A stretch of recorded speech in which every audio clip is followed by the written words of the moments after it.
and welcome. You're watching NDTV. I'm Gargi Rao. Today on the show, there was a big announcement by the Andhra Chief Minister Chandrababu Naidu has said that the state government is planning to promote work from home in a big way, especially for women.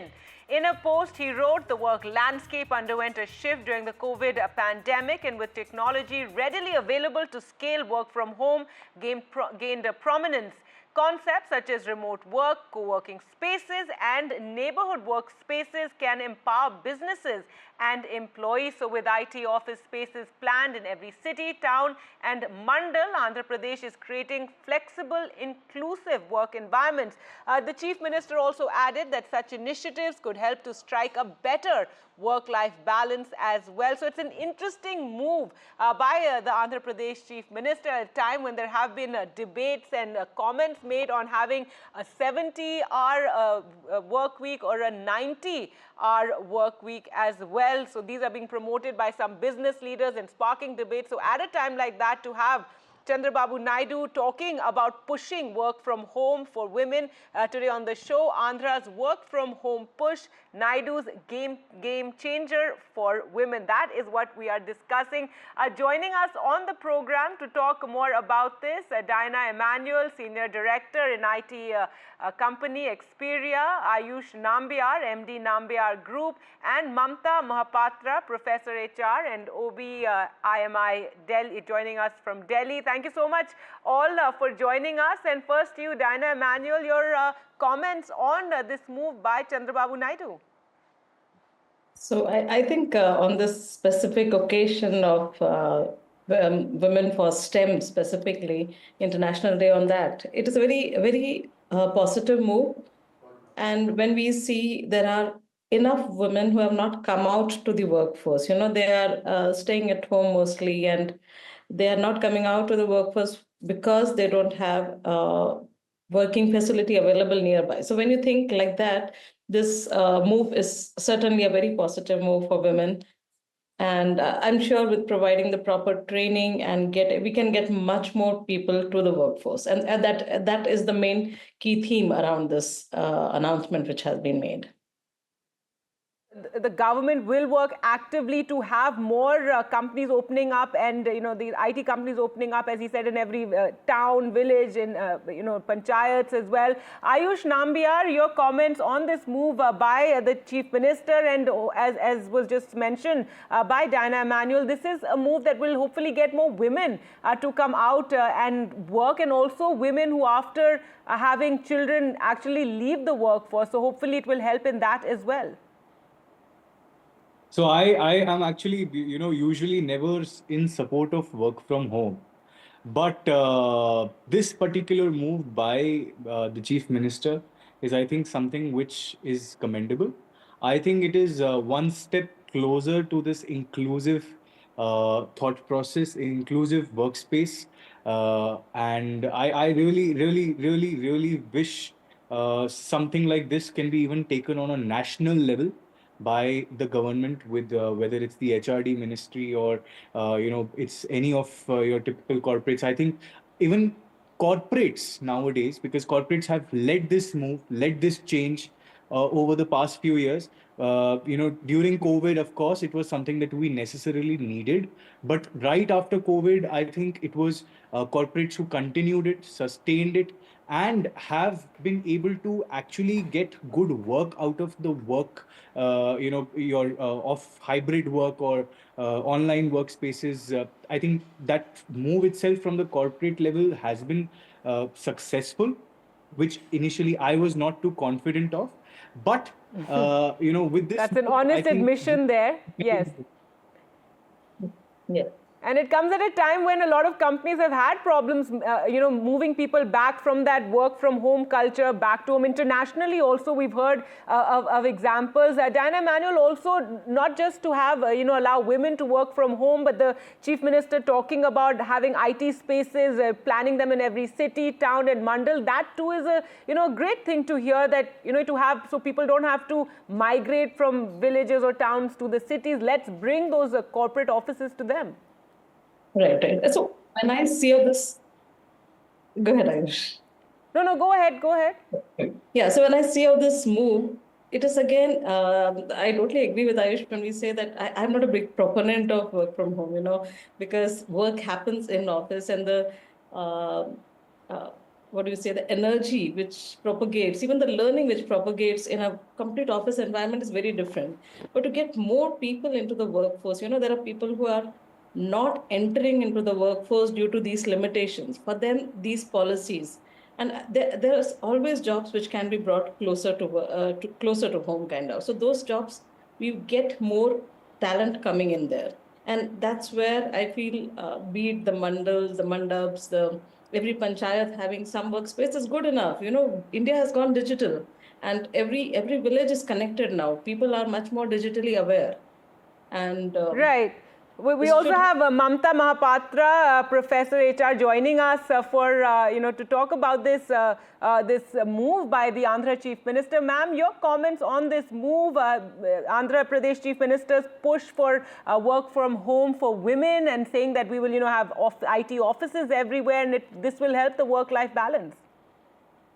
Completely agree with my co-panelists. I think India is on the move, and it's a very welcome move by the Andhra Chief Minister. I think provided we provide women with the necessary infrastructure and facilities by way of which they can, work from home, we need to give a huge push to women entrepreneurs.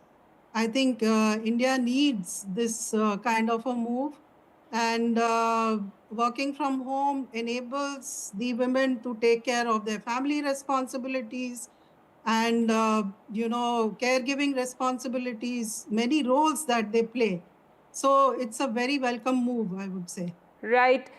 Honest admissions by both Diana and Ayush regarding, not being too much in favor of work from home. Of course, the reason why the Chief Minister is saying it is different. He wants women to come out, work. He's recently also spoken about his concerns about the falling birth rate in Andhra Pradesh. So perhaps this is also a way to encourage women to work at the same time and not compromise on family planning. But let's talk about the larger corporate culture, because it's interesting that this statement has come at a time when also in the news is the statement by the L&T chairman, Mr. Subramanian, who, he was talking and he was talking about, work culture these days. And he says earlier, if I was told to go from Chennai to Delhi to work, I'd just go. But now when you ask somebody, they're like, bye. And if you ask them that no more work from home, come to office, he says they're like, bye. So, he was making another point about his perhaps frustration with the work culture these days. Your comments, Ayush? So I stand by my original thought on L&T chairman's views. I absolutely agree with him. Of course, I'm assuming that when he made that statement, it was half humor, half to create humor. Yes, I think that gets lost when we quote them. But yes, you're absolutely right. But in the same breath, I completely support L&T chairman as well on that particular subject, because I am somebody who does not believe in the typical work-life balance. I say work till you can and then achieve balance in life. Right. I see a lot of young, people. I see a lot of young executives of the company with very basic salaries and saying, yeah, I have worked for 9 hours. I want to go back home, rest now. I have never seen such people grow from, by working 8 to 9 hours. I have seen people who are aspirational work for 12 hours, 14 hours, 15 hours, 16 hours. I here work 18 hours a day. But you're the promoter. You're the MD of the company, so it's different for you, isn't it? I think, but here's the thing, right? India is in a stage right now where we need more people, young people, to work harder, essentially become, MDs, joint MDs, or CEOs, CXOs. You see the likes of, any top executive of this country. Sundar Pichai, for example, is Google CEO.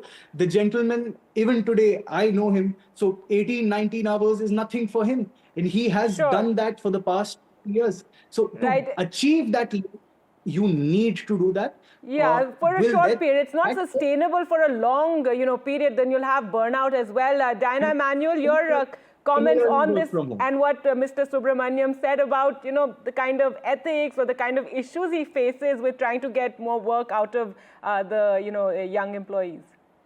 So I won't go to his quote. I will respect him for whatever he has quoted. On my views on the same thing, when I say, how to relate to Gen Z is very different. So if they are passionate, I've seen their work. And that is what I have seen in my work experience. They put in their hours. They're allowed to put in hours and they're allowed to be mentored and grow in their career. So I would say bring in a culture of passion, and it kind of becomes contagious then. And they work not because somebody is telling them to work 9 hours, 18 hours. They work because they love their work. And that's what we have to make our young engineers feel about work. They should love their work, and they should work for building, as Ayush totally said, we have to build the next India. And in the next India, it's not about complacence. We have to have passionate people, and passionate leaders and passionate people, both of them. All right. Well, we moved away a little bit from the push that the Andhra Chief Minister is making, and this proposal to have more women come into the workforce, hopefully get more women out there working. Out there, I mean, from their homes working, and hopefully contribute. Final word to you, Professor Mahapatra, if you can talk about what we were discussing about Gen Z or the employees, dealing with young employees, but also this very positive push by the Andhra Chief Minister to have more women come into the workforce by allowing them this flexibility. Absolutely. So I think to sum up, it's a very nice move, I would say, and dealing with my students who belong to Gen Z, I would, the work culture that Gen Z prefers is, an enabling environment. And if you give them the right kind of infrastructure, they do not mind working long hours. Coming back to how women should be given this push, I think we have many organizations today who are encouraging more women in the workforce at the blue collar level also. So I think what Andhra Chief Minister is trying to do is not only include women in corporates and the business entrepreneurial sector, but also at the grassroots level. So if it can enable people at the grassroots level, it's a very welcome move, I would say. All right. Ayush, I saw you raising your hand. Any last comments? I think just one small thing. I think this is a very good push to empower more women. But essentially, I think it will have to come back to the real way of working. This push is important for him even politically. So yes, political points for Mr. Naidu. But in the same breath, I would also come back to saying that yes, people, if they are being pushed and being given more opportunities, and the government is promoting such opportunities, great. But then those opportunities must convert. I would say that they should say out of every 100 women, 10 should essentially become entrepreneurs in 5 years or 2 years. So that is the kind of push that I would like to promote out of this culture, and the fruit that I would like to see that is born from this culture. All right. Well, thank you so much all for joining us on the program, and a very positive effort by the Andhra Chief Minister Chandrababu Naidu to have more women come out in the workforce, saying that we will allow this work from home, also to take IT companies to as he said, to the towns and mandals as well. So that will be a good move for employment in the future. Thank you so much all for joining us on the program. Well, moving on to some other news now, and there's no end to the controversy over the crass comments made on a YouTube show revolving around famous YouTuber Beer Biceps. The Mumbai police recorded statements of the other panelists on the controversial India's Got Latent episode, but as this controversy gets bigger, there is a strong section of population calling out the overreaction by authorities on this matter. The controversy over the crude jokes by YouTuber Ranveer Labati and others at the India's Got Latent show continues to rage on. The Mumbai police on Wednesday recorded the statements of the panelists on the controversial India's Got Latent episode. Apurva Makhija and Ashish Chanchalani told the police the show is not scripted. They added the judges and participants are told to speak openly and they are not paid to be part of the show. The police have expanded the scope of their investigation. They will now also record the statements of all those who have featured on show as judges in previous episodes. हमारे मुख्यमंत्री महोदय जी ने already उसके ऊपर action लेने के लिए निर्देश दे चुके हैं और मेरे ख्याल से उनके ऊपर एफआईआर भी लॉन्च हो चुकी है. The complainant Anil Kumar Pandey stated the jokes on marriage hurt the religious sentiments of people. He also referred to the joke on Arunachal Pradesh and mentioned how it possibly affects harmony in such places. The Maharashtra Cyber Cell has reportedly asked YouTube India to take down all the videos of India's Got Latent from their platform. The controversial episode has already been taken down. Multiple teams are at work in this case, including the Guwahati Police, Mumbai Police and Maharashtra Cyber Cell. The State Women's Commission and Child Right Protection Commission have written to the police separately to take the strictest action. Children's mind is very impressionable minds. When such influential person makes such loose talks, maybe the children in the future might replicate what he's saying, which is condemnable, and therefore an example, a precedent must be set. The big question in everybody's mind is, will the YouTubers be arrested? The sections which have been put on are under the BNS 294, 296, 299. In fact, in some of them, punishment is up to 3 years, so arrest can also be done. Also, FIR has been registered under 67 of the IT Act, which very clearly says that where you obscenity which is transmitted or published, and which has happened in this case, and the punishment there is for the first time offence is 3 years. So there are chances that these YouTubers can also be arrested by the Mumbai police. The Mumbai police and Maharashtra Cyber Cell has intensified their investigation in the case of India's Got Latent controversy. The show, which tasted unprecedented success for as long as 7 months, has now found itself in a very precarious situation with action expected against them anytime soon. But there is also one section of the population that states that it is a bit of an overreaction from the side of the authorities. With camera person Rajendra Dyalkar, this is Anuj Rai reporting for NDTV from Mumbai. Now, a horrific case of ragging and torture from a medical college in Kerala. 5 students at Kottayam's Government Nursing College have been arrested after they allegedly abused and tortured 6 first-year students, even stripping the students naked and hanging weights from their private parts. It comes as a reminder of the difficult realities on college campuses. Uma Sudhir with the details. 5 students at Kottayam's Government Nursing College have been arrested and sent to 2 days in police custody after a shocking case of ragging was reported to the police. The third-year students are said to have subjected at least 6 first-year students to abuse, humiliation, torture and threats for nearly 3 months from November last year. The students have reported that they were stripped naked and dumbbells were hung from their private parts. Injuries were inflicted with a compass on their body and lotion was applied on it. They were reportedly videographed consuming alcohol, and that was used to threaten and blackmail them to pay for the liquor meant for seniors. It was only on Monday, when one of the first-year students was unable to pay money to the seniors for liquor and was badly beaten up, that he informed his parents, who advised the students to complain to the police. The college authorities were apparently unaware of the goings-on in the hostel. Less than 2 weeks ago, a mother of a teenager in Kochi had alleged that her son had jumped off the 26th floor of their building after he was subjected to inhumane bullying by his classmates. Last year, 20-year-old J.S. Siddharthan was found dead at his hostel in Wayanad's Veterinary and Animal Sciences University after being brutally beaten by his seniors for daring to dance with senior girl students on Valentine's Day.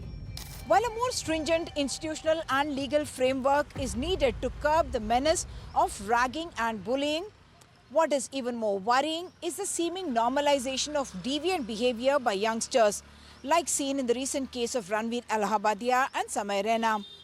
With inputs from Kerala and camera person Nagraju, Uma Sudhir, NDTV.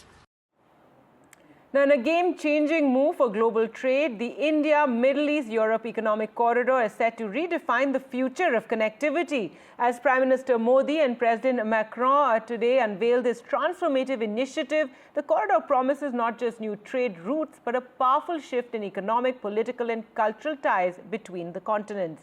Here's how this historic venture is reshaping geopolitics. The India-Middle East-Europe Economic Corridor is a monumental initiative reshaping the landscape of global trade, ushering in an era of enhanced connectivity between India, the Middle East and Europe. PM Modi, speaking after a joint statement with France, emphasized the corridor's potential to redefine regional ties and propel economic growth. By strengthening trade routes across roadways, railways and shipping lanes, the project connects the continents, offering a robust alternative to China's Belt and Road Initiative, one that promises greater security, economic integration and improved supply chains. France is eager to take the lead in this game-changing venture, with Marseille positioned as the vital European gateway. The port city isn't just a strategic trade hub, it's a symbolic one, a historic bridge between cultures. PM Modi's remarks in French media highlighted how the IMEC will foster deeper partnerships in sectors like energy, health and security, vital components of the evolving global economy. Through these corridors of commerce and cooperation, the countries involved aim to boost not only trade but also political and cultural ties. The project's reach extends beyond mere infrastructure. It's a lifeline for economic diplomacy, weaving new bonds between nations. As PM Modi later tweeted, in fact, the opening of the Indian consulate in Marseille underscores this growing relationship, harking back to the significant historical connections India shares with the city. For perspective, during the Second World War, it served as a key base for Indian troops, and it is also linked with national figures like Veer Savarkar. Indeed, this corridor is more than just road and rails. It's a pathway for nations to unite, bolster strategic interests, and create lasting peace through trade. In this interwoven web of connectivity, India's role is clear, as both a leader and a bridge between the East and West. With this initiative, we are witnessing a transformative moment in global geopolitics, one that could very well be a game changer in the coming decades. Bureau Report, NDTV. With that, it's time for us to slip into a short break. News updates continue right here on NDTV.